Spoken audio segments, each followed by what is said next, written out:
అందరికీ ఈరోజు మనం వచ్చేసి కాంగ్రెస్ పార్టీ రాష్ట్ర స్థాయి నాయకులైనటువంటి రవీందర్ రెడ్డి గారి నివాసంలో ఉన్నామండి.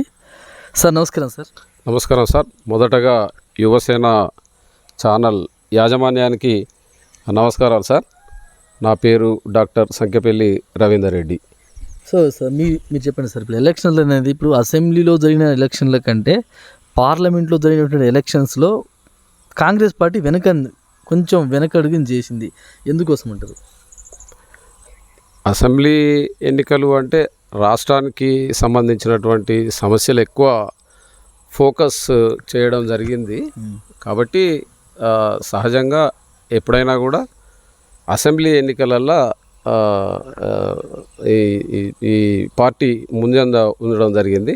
బట్ జాతీయ స్థాయిలో అంటే పార్లమెంట్ ఎన్నికలు జాతీయ స్థాయిలో జరుగుతాయి కాబట్టి దేశానికి సంబంధించిన విషయం కాబట్టి కొంచెం అది నెగ్లిజబుల్ పర్సంటేజ్ వెనుకబడి ఉంది. అదేవిధంగా ఇప్పుడు బీఆర్ఎస్ పార్టీ, ముఖ్యంగా బీఆర్ఎస్ పార్టీ ఏంటంటే పార్లమెంట్ ఎన్నికలలో బీఆర్ఎస్ పార్టీ పూర్తిగా బీజేపీకి అమ్ముడుపోయింది. BRS party BJP party collude అవ్వడం వల్ల కొంచెం అది మార్జిన్ కనిపించింది, అంతే తప్పించి కాంగ్రెస్ పార్టీ ఒకటి గమనించండి మీరు. ఇదే కాంగ్రెస్ పార్టీ అసెంబ్లీ ఎన్నికల్లో బీఆర్ఎస్తో పొట్లాడి గెలిచింది. బట్ పార్లమెంట్ ఎలక్షన్స్లో బీఆర్ఎస్తో పొట్లాడిన నారీ నడుమ మురారి అన్నట్టు మధ్యలో బీజేపీ వచ్చి తీసేసి కూర్చుంది కదా. అట్లేం లేదు. అసెంబ్లీ ఎన్నికలప్పుడు కూడా బీఆర్ఎస్ బీజేపీ కొల్యూట్ అయినాయి పక్క బీఆర్ఎస్. బట్ ఇక్కడ ఇది ఏంటంటే బహిర్గతం లేనిటువంటి ఒక మిర్జి అనమాట ఇది. ఎక్కడ? అసెంబ్లీ ఎలక్షన్స్లో బహిర్గతంగా లేనటువంటి ఒక మిర్జి ఇది. బట్ పార్లమెంట్ ఎలక్షన్స్కి వచ్చేసరికి మేము మిర్జి అయిపోయారు అంటున్నారు మీరు. ఎందుకొరకంటే వాళ్ళ ఇక్కడ అసెంబ్లీ ఎన్నికలల్లో బీఆర్ఎస్ పార్టీ అధికారంలోకి వస్తుందనే పోరాటం చేసింది, కానీ పూర్తిగా విఫలమైపోయింది బీఆర్ఎస్ పార్టీ స్టేట్ ఎలక్షన్స్లలో. కాంగ్రెస్ పార్టీ 64+1 సీట్లలో గెలిపోయింది, అధికారంలోకి వచ్చింది కాబట్టి అనూహ్యంగా. తర్వాత ఏమైపోయిందంటే బీఆర్ఎస్ పార్టీ ఖచ్చితంగా బీజేపీ తోటి కొల్యూట్ అయ్యి వారి యొక్క ఎగ్జిస్టెన్సీ కొరకు, వారి యొక్క ఉనికిని కాపాడడం కొరకు పూర్తిగా అందులో దాంతో అమ్ముడుపోయి బీజేపీకి కొల్యూట్ అయ్యి 100% ఈ రెండు పార్టీలు ఏకమై బీజేపీకి మెజారిటీ రావడానికి అవకాశం ఏర్పడింది తప్పించి వేరే అవసరం ఏమీ లేదు. ఇంకొక విషయం, ఇప్పుడు కాంగ్రెస్ పార్టీలో నిజంగానే వర్గ పోరు నడుస్తుంది అనేది ఒక బయట సమాచారం, ఎంతవరకు నిజం ఉంటారు? ఇది 100% వర్గ పోరు లేదండి. ఎందుకోసం చెప్తున్నానండి. ఖమ్మం జిల్లా నుంచి మొదలు పెట్టుకుంటే నల్గొండ జిల్లా వరకు వర్గ పోరు నడుస్తుంది. ఖమ్మం జిల్లాలో పొంగులేటి మల్లు తుమ్మల గారు, నల్గొండ జిల్లాలో ఉత్తమ్ కుమార్ రెడ్డి గారు, దామోదర్ రెడ్డి గారు, రాజగోపాల్ రెడ్డి గారు, మళ్ళీ నారి నడుమ మురారి అన్నట్టు మళ్ళీ సీఎం వాళ్ళ ఫ్రెండ్ రమేష్ రెడ్డి గారు, పటేల్ రమేష్ రెడ్డి గారు. సో వీళ్ళ మధ్యలో అనేది ఎక్కువగా వర్గపోరు అనేది నడుస్తుంది, నిజమా కాదా? 100% ఫాల్స్. అది వర్గపోరు కాంగ్రెస్ పార్టీలో ఎక్కడా లేదు. 100% పార్టీ అంతా ఒకటే. రేవంత్ రెడ్డి గారి నాయకత్వంలోనే కాంగ్రెస్ పార్టీ 6 గ్యారంటీలు ఇచ్చిండ్రు కదా. ఈ 6 గ్యారంటీలని మొదటి రోజే మన ముఖ్యమంత్రి గారు మహిళలకు ఉచిత బస్సు సౌకర్యం కల్పించారు. తర్వాత 500 రూపాయలకు మహిళలకు సిలిండర్ ఇచ్చారు. తర్వాత 200 యూనిట్ల వరకు ఉచిత విద్యుత్తు ఇవ్వడం జరిగింది. తర్వాత వెంటనే ఆరోగ్యశ్రీ ఫెసిలిటీని 5 lakhs నుండి 10 లక్షలకు అప్గ్రేడ్ చేయడం జరిగింది. తర్వాత ఈ మధ్యలో రైతు రుణమాఫీ కూడా 100% ఆగస్టు. అయితే ఒక మాట, రైతు రుణమాఫీ విషయంలో నిన్న రేవంత్ రెడ్డి గారు హరీష్ రావు గారిని, కేసీఆర్ గారిని విపరీతంగా తిట్టడం జరిగింది వైరా సమావేశం వేదికగా. సో చాలామంది బీఆర్ఎస్ పార్టీ బీజేపీ పార్టీ వాళ్ళు ఏమంటున్నారంటే ఒక సీఎం హోదాలో ఉండి ఇలాంటి మాట్లాడడం ఎంతవరకు కరెక్ట్ అని ఒక విమర్శిస్తుంది. కాదండి, పార్లమెంట్ ఎన్నికల ముందు హరీష్ రావే స్వయంగా ఒకవేళ ఆగస్టు 15 లోపు రైతు రుణమాఫీ చేస్తే నేను నా సిద్దిపేట శాసనసభ సభ్యత్వానికి స్పీకర్ ఫార్మేట్లో రాజీనామా చేస్తా అని సవాల్ విసిరిండు. ఆ సవాల్ని మా ముఖ్యమంత్రి రేవంత్ రెడ్డి గారు ఛాలెంజ్గా తీసుకొని ఖచ్చితంగా ఆగస్టు 15 లోపు 2 లక్షల వరకు రుణమాఫీ చేస్తా అని చెప్పి ఇవాళ మా ముఖ్యమంత్రి రేవంత్ రెడ్డి గారు 15th ఆగస్టు కల్లా డబ్బులన్నీ గవర్నమెంట్ నుండి బ్యాంకులకు పంపించడం జరిగింది. ప్రభుత్వం నుండి డబ్బులన్నీ బ్యాంకులకు వెళ్ళిపోయినాయి. సో ఈ మధ్యలో 15th, 16th, 17th ఈ సోమవారం వరకు హాలిడేస్ ఉన్నాయి కాబట్టి రైతులు ఇంకా బ్యాంకులకు వెళ్ళి అకౌంట్స్ చూడలేదు కాబట్టి ఈ బీఆర్ఎస్ వాళ్ళు ఏదో రైతుల్ని మభ్యపెడతా ఉన్నారు. అసలు నేను ఏమంటా ఉన్నానంటే అసలు ఈ రైతు రుణమాఫీ గురించి ఈ 10 ఏళ్లలో ఏ ఒక్క రైతు కూడా రుణమాఫీ చేయనటువంటి బీఆర్ఎస్ నాయకులకు రైతు రుణమాఫీ గురించి అడిగే అటువంటి హక్కు లేదని నేను అడుగుతా ఉన్నా. రైతు రుణమాఫీ చేయలేదు అని అడిగే హక్కు ఈ బీఆర్ఎస్ నాయకులకు లేదు. సో ఒకటి వైఎస్ రాజశేఖర రెడ్డి గారు అంటే మనకి కాంగ్రెస్ పార్టీ అంటే ప్రథమంగా గుర్తొచ్చినటువంటి ఒక పేరు వైఎస్ రాజశేఖర రెడ్డి గారి పేరు. సో అలాంటి క్వాలిటీస్ ఒక మాట చెప్తే ఆ మాట కట్టుబడినటువంటి ఎమ్మెల్యేలు కానీ మినిస్టర్స్ కానీ అప్పుడు తన వెనుక ఉండేవాళ్ళు వైఎస్ రాజశేఖర రెడ్డి గారి వెనకాల. బట్ ఇప్పుడు అలాంటి ఒక క్యాడర్ రేవంత్ రెడ్డి గారికి ఉందంటారా? 100% ఉంది. ఆనాడు రాజశేఖర రెడ్డి గారు ఏ రకంగానైతే ఇచ్చిన మాట మీద నిలబడి అన్ని హామీలను నెరవేర్చిండో అదే పంతాలో స్పీడ్గా ఇంకా అంతకంటే ఎక్కువ స్పీడ్గా మన రేవంత్ రెడ్డి గారు నెరవేరుస్తూ ఉన్నారు. మనకిప్పుడు క్లియర్గా కనిపిస్తూ ఉన్నది ప్రతి విషయంలో కూడా. ఇప్పుడు ఈ 5 విషయాలు ఏది మహిళలకు ఉచిత బస్సు కావచ్చు, 500 రూపాయలకు సిలిండర్ కావచ్చు, 200 యూనిట్ల వరకు ఉచిత విద్యుత్ శక్తి కావచ్చు, తర్వాత ఈ 5 లక్షల నుండి 10 లక్షలకి అప్గ్రేడేషన్ కావచ్చు, రైతు రుణమాఫీ కావచ్చు, మరి ఈవెన్ రైతు భరోసాకు సంబంధించి కూడా ఈ గైడ్లైన్స్ అన్ని రెడీ చేశారు.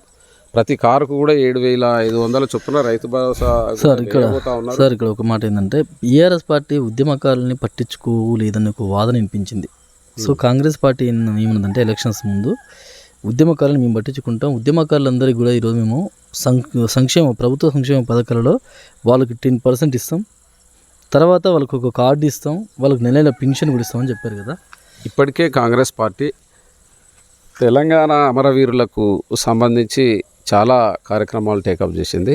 అమరవీరులకు సంబంధించి తెలంగాణ అమరవీరులకు నిర్దిష్టమైనటువంటి కార్యక్రమాన్ని తెలంగాణ ప్రభుత్వం, కాంగ్రెస్ పార్టీ ప్రభుత్వం ప్రకటించింది.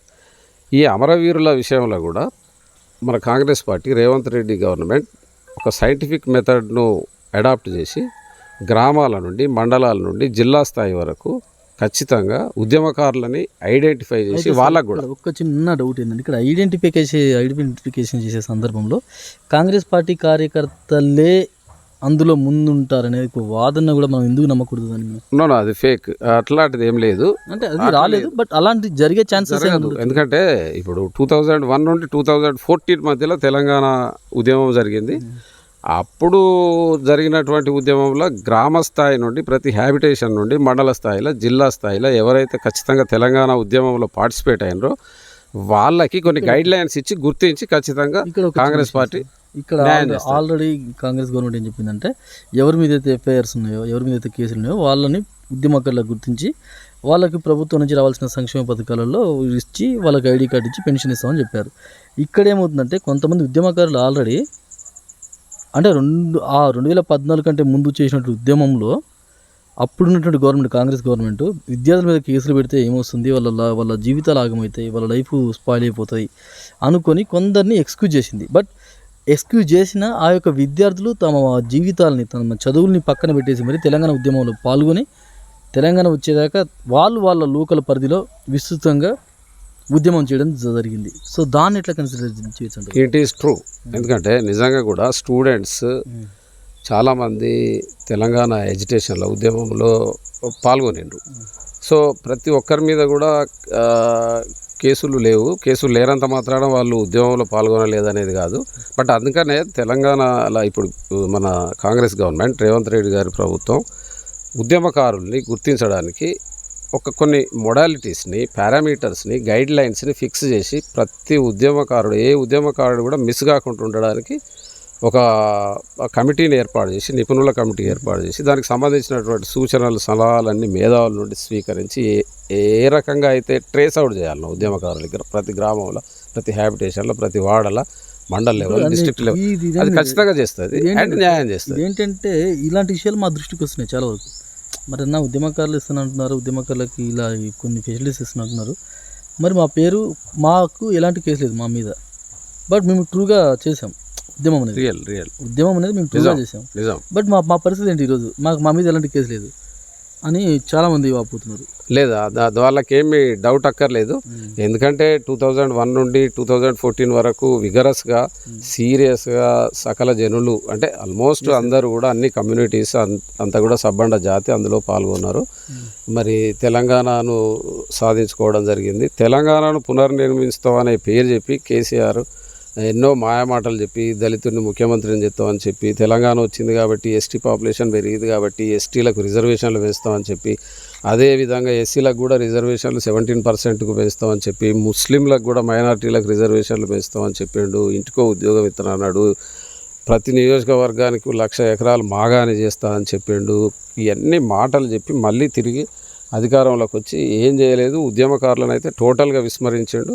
అమరవీరులను గురించి పట్టించుకోలేదు, ఉద్యమకారుల గురించి పట్టించుకోలేదు. కాబట్టి రేవంత్ రెడ్డి గారు చాలా సందర్భాలలో క్లియర్గా చెప్పిండు, అమరవీరులకి పెన్షన్స్ కానివ్వండి, ఇల్లు కానివ్వండి, ఇల్లు జాగల గురించి క్లియర్ కట్గా మేనిఫెస్టోలో పెట్టిండ్రు. ఉద్యమకారులను కూడా గుర్తించి ఖచ్చితంగా న్యాయం చేస్తామని చెప్పారు. ఇది వచ్చే 1-2 ఏళ్ళలో ఈ ప్రతి ఉద్యమకారునికి ఖచ్చితంగా జస్టిస్ జరుగుతుంది. కాంగ్రెస్ గవర్నమెంట్ లోపల రేవంత్ రెడ్డి గారు ఆ దిశగా యాక్షన్ ప్లాన్ తయారు చేయడానికి ఆలోచన ఉంది. ఖచ్చితంగా జరిగి తీరుతుంది. సో ఇంకొకటి సార్, ఇప్పుడు మనం చూసుకున్నట్లయితే నిన్న జరిగినటువంటి ఖమ్మం వైరా మీటింగ్లో, వైరా భారీ బహిరంగ సభలో సీఎం రేవంత్ రెడ్డి గారు పొంగులేటి శ్రీనివాసరెడ్డి గారి విషయానికి వచ్చేసరికి నాకు అత్యంత సన్నిహితుడు, నా మిత్రుడు, నాకు అత్యంత సన్నిహితుడు అని మాత్రమే అతన్ని ఒక్కడిని మాత్రమే తనకి సన్నిహితుడిగా చెప్పినట్టు సందర్భం మనకు అనిపించింది. మిగతా మినిస్టర్స్ మురళి గారు, ఉత్తమ్ కుమార్ రెడ్డి గారు, చాలామంది, రాజగోపాల్ రెడ్డి గారు అందరూ కూడా స్టేజ్ మీద ఉన్నా కూడా బట్ అక్కడ ఓన్లీ పొంగులేటి శ్రీనివాసరెడ్డి గారు మొన్న వచ్చారు బీఆర్ఎస్ పార్టీ నుంచి. అప్పటివరకు బీఆర్ఎస్ పార్టీలో ఉండి బీఆర్ఎస్ పార్టీ నుంచి కాంగ్రెస్ పార్టీలో మొన్న వచ్చారు. మొన్న ఎలక్షన్ ముందు వచ్చి ఖమ్మం జిల్లా నుంచి ప్రాతినిధ్యం వహించి ఖమ్మం జిల్లాలో ఉన్న 10 సీట్ల కన్నా 9 సీట్లు గెలిచి చూపించిండు, బహుకరించిండు. ఓకే, బట్ సీనియర్లందరినీ కాదని పొంగులేటి శ్రీనివాసరెడ్డి గారికి ఇట్లా మాట చెప్పేసరికి మిగతా వాళ్ళు ఫీల్ అయ్యే అవకాశం లేదంటారు? అట్లాంటిది ఏం లేదండి. ఇప్పుడు చూడండి, పొంగులేటి శ్రీనివాసరెడ్డి గారు నిజంగా 2-3 ఏళ్ళ అంటే ఈ ఎలక్షన్స్ ముందు 2-3 ఇయర్స్ ముందు నుండి కూడా ఈ టీఆర్ఎస్ గవర్నమెంట్ మీద విగరస్గా ఫైటింగ్ చేసిండు. ఏంటంటే ముఖ్యంగా నిరంకుశత్వం మీదకి వ్యతిరేకంగా, కుటుంబ పాలనకి వ్యతిరేకంగా, అవినీతికి వ్యతిరేకంగా మాట్లాడండు. ఖచ్చితంగా మాట్లాడండి. బీఆర్ఎస్లో ఉండే డైరెక్ట్గా కూడా విమర్శించాడు.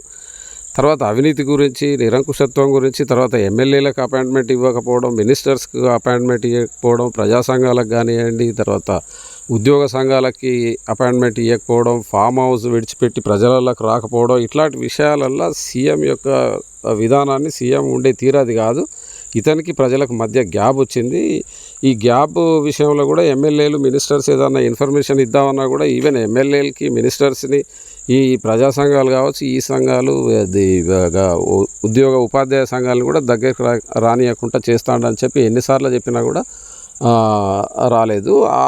ఆ మూమెంట్లో పొంగులేటి శ్రీనివాసరెడ్డి గారు ఈ ఖమ్మం జిల్లా నుండి ఒక్క సీటు కూడా రాకుండా, ఒక్కరిని కూడా శాసనసభలో బీఆర్ఎస్ నుండి అడుగు పెట్టనీయను అని 2 ఇయర్స్ బ్యాకే శపథం చేసి ఆ దిశగా ఖమ్మం జిల్లాలో ఉన్నటువంటి ప్రతి వాడ, ప్రతి ఊరు నుండి, మండలం నుండి, జిల్లా మొత్తం తిరిగి క్యాంపెయిన్ చేసిండు. ఆ దిశగా అతడు 100% సక్సెస్ అయ్యిండు. దాని ఇంపాక్ట్ పక్క జిల్లా అయినటువంటి నల్లగొండ జిల్లా మీద పడింది పూర్తిగా, ఇటుపక్క వరంగల్ జిల్లా మీద పడింది. ఈ 3 జిల్లాల ఇంపాక్ట్ కరీంనగర్ జిల్లా మీద పడింది. ఈ 4 జిల్లాలతో పాటు అటు మహబూబ్ నగర్ మీద కూడా కొంత ఇంపాక్ట్ పడి అలా 64 సీట్లతోటి కాంగ్రెస్ పార్టీ అధికారంలోకి రావడానికి ఖచ్చితంగా పొంగులేటి శ్రీనివాసరెడ్డి గారి యొక్క పోరాటం ఏదైనా ఖమ్మం జిల్లా నుంచి కాంగ్రెస్ పార్టీ అనేది విజయకత్వం ఎగరవేసిందని మీరు భావిస్తున్నారు? 100% ఎగరవేసింది. పక్క ఖమ్మం మీద ఖమ్మం జిల్లాల పొంగులేటి శ్రీనివాసరెడ్డి గారి యొక్క కోరిక, ఆయన యొక్క లక్ష్యం, ఆశయం పర్ఫెక్ట్గా నెరవేరింది.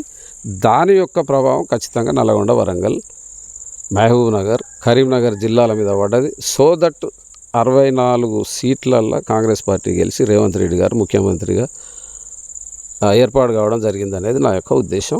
కాబట్టి అందులో పెద్ద సందేహం ఏం లేదు. పొంగులేటి శ్రీనివాసరెడ్డి సార్కి బహిరంగ సభలో చెప్పడంలో అందులో పెద్ద ఎవరికి వెళ్ళే అవకాశం ఉందని మీరు భావిస్తున్నారు? శ్రీనివాసరెడ్డికి అది అది ముఖ్యమంత్రి గారి ఇష్టం అండి, అది అట్లా ఏం లేదు. పొంగులేటి శ్రీనివాసరెడ్డి గారు deservable, is eligible for that post, 100% is eligible. Why not, ఇస్తాడు కావచ్చు, దాంట్లో పెద్ద సంశయం ఏం లేదు. ఆ, ఎప్పుడైతే why should we comment on this, ఎందుకంటే మనం దీని మీద కామెంట్ చేయాల్సిన అవసరం ఏం లేదు. Because is 100% eligible for the post of home minister, then we need not comment on this. So it's all right, okay, ఈ ఇబ్బంది ఏం లేదు, అది సారు చేయగలుగుతాడు. సో ఇప్పుడు కాంగ్రెస్ పార్టీ యొక్క విజయాల పరంపర అనేది ఇప్పుడు వచ్చేటువంటి మున్సిపల్ ఎలక్షన్స్ మరియు local body elections, GP elections మీద పడే అవకాశం ఉందంటారా? ఇప్పుడు రేపు జరగబోయే స్థానిక సంస్థల ఎన్నికలలో, గ్రామ పంచాయతీ ఎన్నికలలో కావచ్చు, ఎంపీటీసీ ఎన్నికలలో, జెడ్పీటీసీ ఎన్నికలలో, కౌన్సిలర్స్ అండ్ మున్సిపల్ కార్పొరేషన్ ఎన్నికలలో 95% విజయం సాధించడానికి అవకాశాలు ఉన్నాయి. ఎందుకంటే మనం చూస్తూనే ఉన్నాం, వరుసగా మొదటి రోజు నుండి ఈ మన ఉచిత బస్సు కావచ్చు, లేకపోతే ఫ్రీ కరెంటును ఇంప్లిమెంట్ చేయడం కావచ్చు, ఆరోగ్యశ్రీని అప్గ్రేడ్ చేయడం కావచ్చు, ఇవన్నీ కూడా కంటిన్యూగా చేస్తూ ఉన్నారు. సార్ ఇక్కడ ఒక చిన్న విషయం చెప్పండి. ఉచిత బస్సు అంటే ఇప్పుడు మనం చూస్తున్నాం, చాలా వరకు మీరు కూడా సోషల్ మీడియాలో చూసి ఉంటారు, బస్సులు కుదించారు, లేడీ ప్రయాణికులు ఎక్కువయ్యారు, బస్సులను కుదించారు, లేడీ ప్రయాణికులు ఎక్కువయ్యారు. సో సీట్లలో కూర్చోడానికి సీట్లు కూడా చాలా ఖాళీ లేక నిలబడిపోతున్నట్టు సందర్భం మనం ఈరోజు ఎంతగానో చూస్తున్నాం. సో ఎందుకు అట్లేం లేదు. ఇప్పుడు మన అధికారుల లెక్కలు చెప్పేదాని ప్రకారం, రోడ్ ట్రాన్స్పోర్ట్ కార్పొరేషన్ డిపార్ట్మెంట్ అధికారులు ఇచ్చే లెక్కల ప్రకారం ఏంటంటే ఇప్పుడు లాస్ ఏం లేదు ఆర్టీసీకి.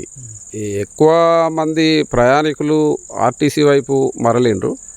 ఈ ప్రైవేటు వెహికల్స్ ఉంటాయి కదా, హైర్ వెహికల్స్, ప్రైవేటు వెహికల్స్ వైపు కాకుండా ప్రజలందరూ కూడా చూపు ఇప్పుడు వాటి బదులు ఇటు ఆర్టీసీ వైపు పడింది.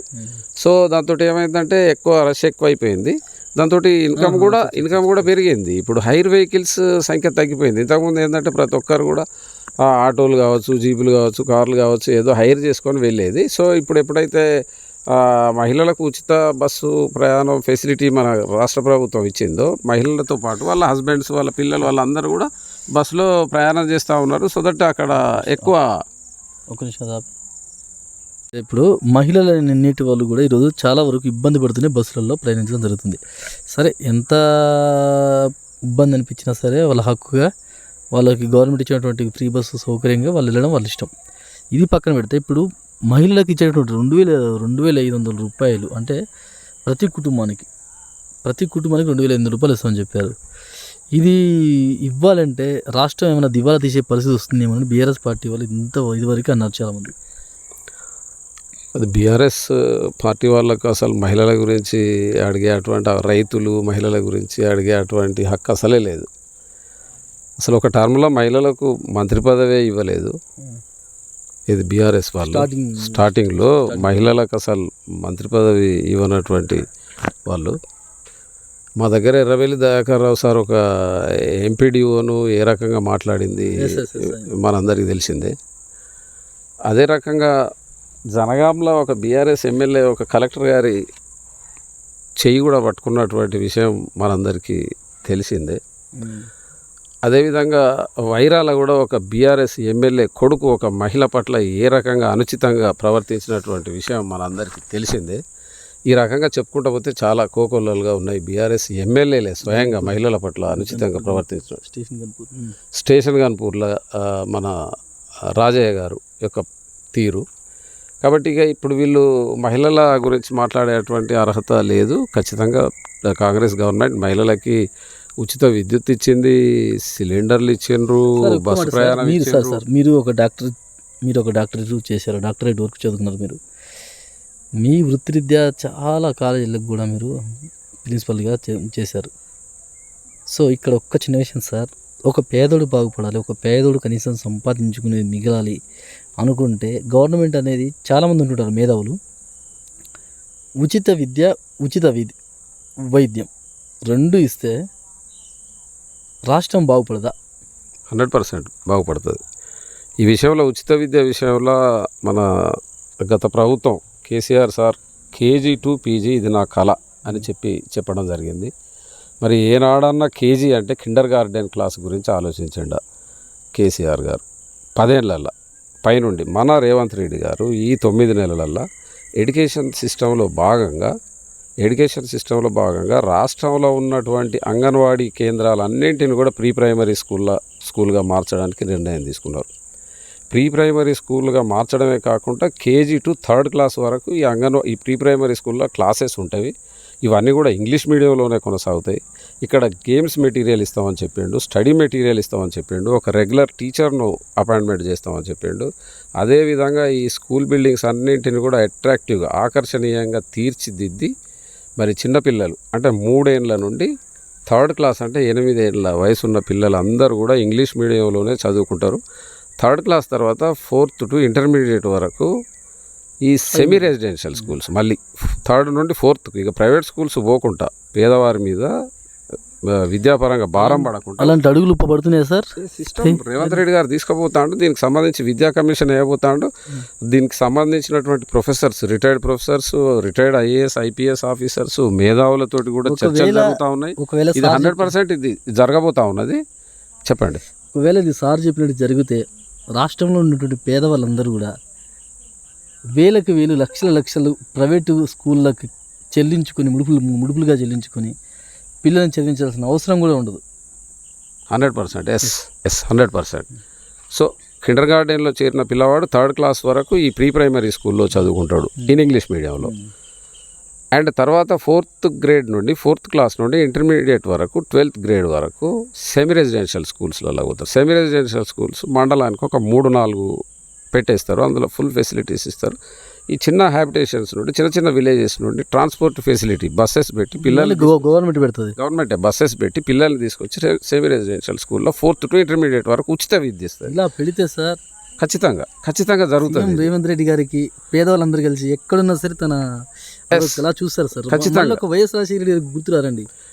ఇది జరిగి తీరుతుంది. ఎందుకంటే నేను కూడా ఎడ్యుకేషన్లో పిహెచ్డి చేసినాను కాబట్టి ఇది రేవంత్ రెడ్డి గారి యొక్క ఈ అభిప్రాయాన్ని నేను ఏకీభవిస్తా ఉన్నా. ఒక్క మాట సార్, అంటే ఇప్పుడు ఇచ్చినటువంటి ఈ గ్యారెంటీస్, రైతు రుణమాఫీలు, ఇప్పుడు ఇచ్చినటువంటి ఫైనాన్షియల్ పరంగా చూసుకుంటే ఇవి పెడితే ఏమన్నా ఇంకెక్కువ బడ్జెట్ పడదా?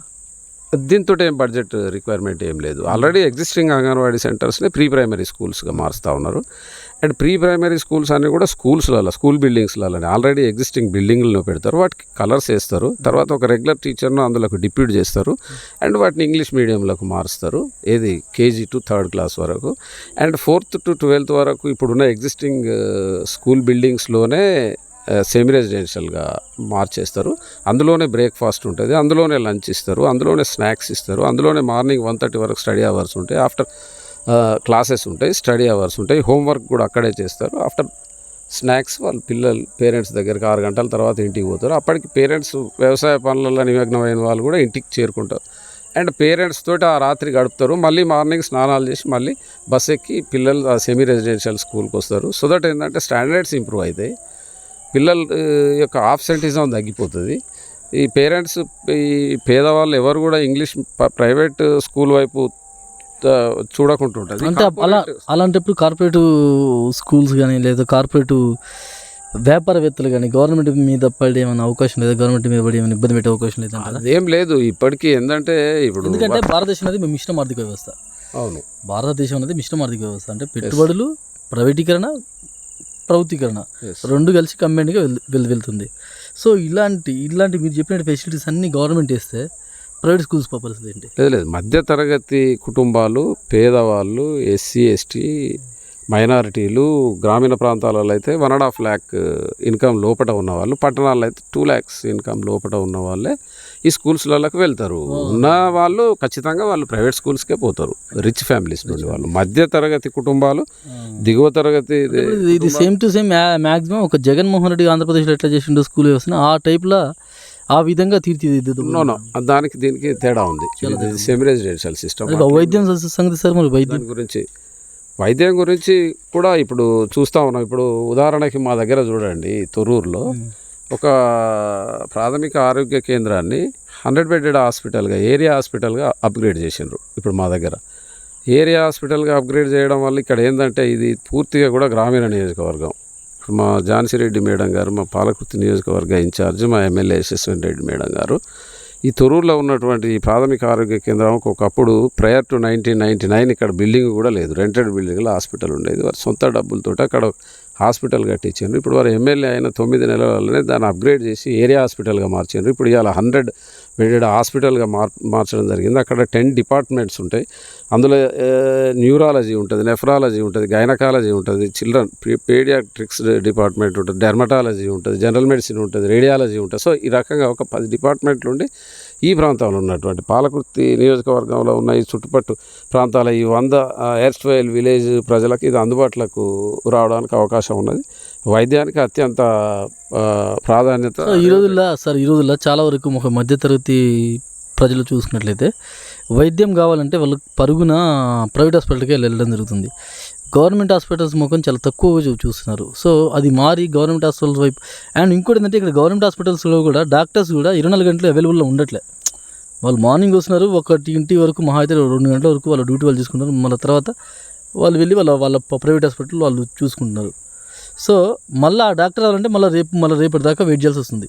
ఇప్పుడు నేను ఉన్నాను, ఇప్పుడు ఎవరైనా ఉన్నారండి, ఒక పేషెంట్ ఉన్నారు, వాడికి పాము గడిచిందో అది విషయం తాగిండు, దానికి సంబంధించిన డాక్టరు ఒక ఇద్దరు 12 ఇట్లా చేసుకుంటూ పోతే ప్రభుత్వ వైద్యం బాగుండే అవకాశం ఉంటుంది కదా. అందుకే ఇప్పుడు ప్రైమరీ హెల్త్ సెంటర్స్లలో కూడా అన్ని ఫెసిలిటీస్, ఇప్పుడు మీరు అన్న పాము కాటుకు కావచ్చు, లేకపోతే డెలివరీ కేసెస్కు కావచ్చు, లేకపోతే ఎమర్జెన్సీకి సంబంధించినటువంటి అన్ని ఫెసిలిటీస్ను, ఎక్విప్మెంట్ కానివ్వండి, తర్వాత మ్యాన్ పవర్, డాక్టర్స్ రిక్రూట్మెంటు అవన్నీ కూడా చేస్తూ ఉన్నది. ద్వారా మా ఒక పెద్దవంగర మండలంలో ఇవాళ ఉన్న ఎయిర్స్టైల్ విలేజెస్ 10 ఉంటే మెడికల్ డాక్టర్లు, ఎంబీబీఎస్ చదివిన మెడికల్ డాక్టర్లు 6 మెడికల్ డాక్టర్లు ఉన్నారు. ఇవాళ ఈ పెద్దవంగర మండలంలో 10 గ్రామాలు ఉంటే 6 మెడికల్ ఆఫీసర్స్ ఉన్నారు, 6 మెడికల్ ఆఫీసర్స్ ఉన్నారు. కాబట్టి గ్రామీణ ప్రాంతాలలో కూడా గ్రామీణ వైద్యశాలలు ఉన్నాయి. వాటిలలో కూడా మన మెడికల్ ఆఫీసర్స్ని ఎంబీబీఎస్ చదివినటువంటి అంటే పీజీ చదివినటువంటి వాళ్ళను కూడా చాలామందిని 100,000 మందిని అపాయింట్మెంట్ చేస్తూ ఉన్నది ఇప్పుడు కాంగ్రెస్ పార్టీ ప్రభుత్వం. ఇప్పుడు గ్రామాలలో ఉన్నటువంటి ప్రజలకు అందుబాటులో మెడికల్ ఆఫీసర్స్ ఉన్నారు. వారికి పూర్తి స్థాయిలో వైద్య సేవలు అంతా ఉన్నాయి. ఇప్పుడు మెడికల్ కాలేజీలు టీఆర్ఎస్ గవర్నమెంట్లో జిల్లా కోడ్ పెట్టినామని చెప్తాను, 15-20 మెడికల్ కాలేజీలు. కానీ చూడండి ఈ మధ్యలో మెడికల్ కాలేజీల రిక్రూట్మెంట్ చూస్తే ప్రిన్సిపల్స్కు సంబంధించి assistant professors, associate professors recruitment గణనీయంగా తీసుకొచ్చారు. అన్ని కాలేజీలలో కూడా మెడికల్ కాలేజీలలో టీచింగ్ స్టాఫ్ రిక్రూట్మెంట్ జరిగిపోయింది. అండ్ పారామెడికల్ స్టాఫ్ సిబ్బంది రిక్రూట్మెంట్ కూడా జరిగిపోయింది. సో దట్ ఈ రకంగా విద్య తర్వాత హాస్పిటల్స్ మీద కూడా కాంగ్రెస్ పార్టీ దృష్టి పెట్టింది. Not only education but medical education మీద కూడా దృష్టి సారించింది. ఇక విద్యాపరంగానైతే మన అందరికీ తెలుసు, మొన్న ఒక 10,000 మంది టీచర్స్ని గురుకులాలలో రిక్రూట్మెంట్ చేశారు. Principals, degree college lecturers, junior lecturers, పీజీటీలు, టీజీటీలు. అంతకుముందు 10 ఏళ్ళు ఏమైనా స్కూల్సే పెట్టిండ్రు. కానీ అందులో ఒక రెగ్యులర్ టీచర్ కానీ, ఒక రెగ్యులర్ లెక్చరర్ కానీ, ఒక రెగ్యులర్ ప్రిన్సిపల్ కానీ లేడు. మరి ఈనాడు చూడండి 9 నెలలలో 10,000 మంది రెగ్యులర్ టీచర్స్. ఈవెన్ గవర్నమెంట్ స్కూల్స్లలో కూడా ఒక 20,000 మంది. సో సార్ ఒక మాట లాస్ట్ క్వశ్చన్ సార్, మీ టైం కూడా ఎక్కువ వేస్ట్ తెలుసుకోలే. రాబోయే రోజుల్లో రాహుల్ గాంధీ గారిని ప్రధానమంత్రిగా చూడొచ్చు అంటారా? 100% చూడవచ్చు. ఎందుకంటే ఇప్పుడే దాదాపుగా కూడా ఇప్పుడు మన క్యాలిక్యులేషన్ ప్రకారము దగ్గరికి అంటే ఒక 99 సీట్స్ వచ్చేసినాయి. కాంగ్రెస్ పార్టీకి సొంతంగా 99 సీట్లలో కాంగ్రెస్ పార్టీ గెలిచింది. అండ్ 10% సీట్స్ ఇంతకుముందు 2014లో కానీ 19లో లోకసభ ఎన్నికలలో ఎప్పుడు కూడా 10% సీట్లు లేవు, ప్రతిపక్ష హోదా లేకుండే. ఇవాళ ప్రతిపక్ష హోదా కాంగ్రెస్ పార్టీకి దక్కింది. మన రాహుల్ గాంధీ గారు ప్రతిపక్ష నాయకునిగా చేరిండు. ఇలా బీజేపీ సీట్లు కూడా 303 to 240కి పడిపోయినాయి. మరి ఇప్పుడు ఇక్కడ మైనార్టీల మీద జరుగుతున్నటువంటి అల్లర్లు కానివ్వండి, రైతు వ్యతిరేక ప్రభుత్వం, మరి చాలా రాష్ట్రాలు ఇప్పుడు మన రాష్ట్రంలో మాత్రం నిజంగా చూస్తే బీజేపీ వాళ్ళు మన విభజన హామీ చట్టం 2014లో ఇచ్చినటువంటి హామీలు ఏది కూడా నెరవేర్చలేదు, ఏ ఒక్కడు కూడా. 2014లో విభజన చట్టంలో ఏముందంటే బయారం ఉక్కు ఫ్యాక్టరీ 6 నెలలు ఏర్పాటు చేయాలని ఉన్నది. బయారం ఉక్కు ఫ్యాక్టరీ ఏర్పాటు చేయలేదు. రైల్వే కోచ్ ఫ్యాక్టరీ కూడా ఏర్పాటు చేయాలని విభజన చట్టంలో ఉన్నది, కానీ బీజేపీ గవర్నమెంట్ చేయలేదు. ఐటీఐఆర్ ప్రాజెక్టు హైదరాబాద్లో ఏర్పాటు చేయాలి, అది చేయలేదు. ఐఐఎం కానీ ఐఐటీలు కానీ చేయలేదు. ఏ ఒక్క మండల కేంద్రంలో కొత్తగా ఏర్పాటైన దగ్గర మోడల్ స్కూల్స్ని ఎస్టాబ్లిష్ చేయలేదు. ఆల్రెడీ ఎగ్జిస్టింగ్ కస్తూర్బా గాంధీ బాలికల విద్యాలయాల్ని జూనియర్ కాలేజీలో చాలా అప్గ్రేడ్ చేయాల్సి ఉన్నది, వాటిని కూడా చేయలేదు. సో మొత్తం మళ్ళీ ఈసారి కాంగ్రెస్ గవర్నమెంట్ వస్తే యథావిధిగా చేసే అవకాశం ఉందంట. మెట్రో గురించి కానివ్వండి, తర్వాత ఎయిర్పోర్ట్లకు గురించి ఇచ్చిన హామీలు కూడా పట్టించుకోలేదు. ఉన్న పబ్లిక్ రంగ సంస్థల్ని ప్రైవేట్ పరం చేసింది. సంవత్సరానికి 2 కోట్ల ఉద్యోగాలు ఇస్తామన్నది అసలు 10 ఏళ్లలో 10 రోజులు 20 కోట్ల ఉద్యోగాలు. అందులో తెలంగాణ వాటా ఎంత, ఎక్కడిచ్చిండ్రు ఉద్యోగాలు చెప్పండి తెలియదు బీజేపీ వాళ్ళు. మొన్న ఈ మధ్యలో ఇచ్చినటువంటి బడ్జెట్లో పూర్తి వివక్షత తెలంగాణకి. 8 మంది ఎంపీలు గెలిచిండ్రు, 2 కేంద్ర మంత్రులు ఉన్నారు. మరి బడ్జెట్ను తీసుకురావడం ప్రజలు ఎంతో విశ్వాసంతో ఓట్లయితే